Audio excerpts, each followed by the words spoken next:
ఏది నిజమో ఏది అబద్ధమో అర్థం కాని పరిస్థితుల్లో ఆంధ్రప్రదేశ్లో ఉంది. వాస్తవాలు తెలియాలంటే చాలా కష్టమేనేమో. మొన్న ఈ మధ్యనే ఒక వార్త ఈనాడులోనూ జ్యోతిలోనూ వచ్చింది. ఏంటంటే నిట్టు తాడేపల్లిగూడెంలో ఉన్న నిట్టు దారుణంగా పాడైపోయింది. టీచర్లు లెక్చరర్లు లేరు, సర్వనాశనం చేసేసింది వైఎస్ఆర్ కాంగ్రెస్ పార్టీ ప్రభుత్వం, దాన్ని మార్చాల్సి ఉంది అన్నటువంటి కథనాన్ని ప్రొజెక్ట్ చేసింది.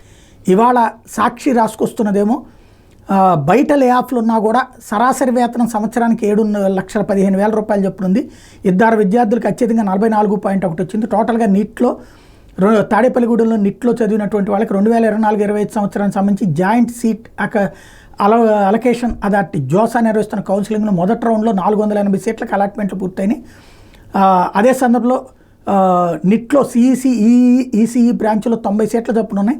సివిల్ ఇంజనీరింగ్ మెకానికల్ బ్రాంచ్లో 60 చొప్పున, కెమికల్ ఇంజనీరింగ్ బయోటెక్నాలజీ ఎంఎంఈ బ్రాంచ్లో 30 చొప్పున సీట్లు ఉన్నాయి. మొత్తం 480 సీట్లు 50% సీట్లను రాష్ట్ర విద్యార్థులకి, మిగిలిన 50% సీట్లను ఇతర రాష్ట్రాల విద్యార్థులకు కౌన్సిలింగ్ ద్వారా కేటాయించారు. సీట్లు పొందిన విద్యార్థులు జూన్ 24 లోపు ఆన్లైన్లో రిపోర్టింగ్తో పాటు ఫీజులు చెల్లించాలి.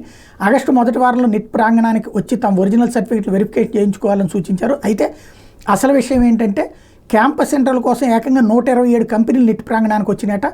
6వ బ్యాచ్ విద్యార్థులు ప్లేస్మెంట్స్ కోసం 392 మంది దరఖాస్తు చేసుకుంటే ఇప్పటికే 258 మందికి అంటే 65.82% మందికి ఉద్యోగాలు వచ్చినాయి. సరాసరి వేతనం 7.15 లక్షలు.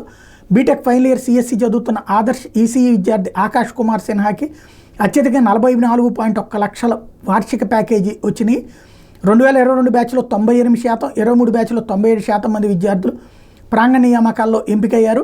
ఏడాదికి 300 మందికి తక్కువ కాకుండా ఉద్యోగాలు పొందుతున్నారు అన్నటువంటిది సాక్షి రాసుకొచ్చింది. ఏది నిజం అన్నటువంటిది ఎవరికి తెలియనటువంటి పరిస్థితి.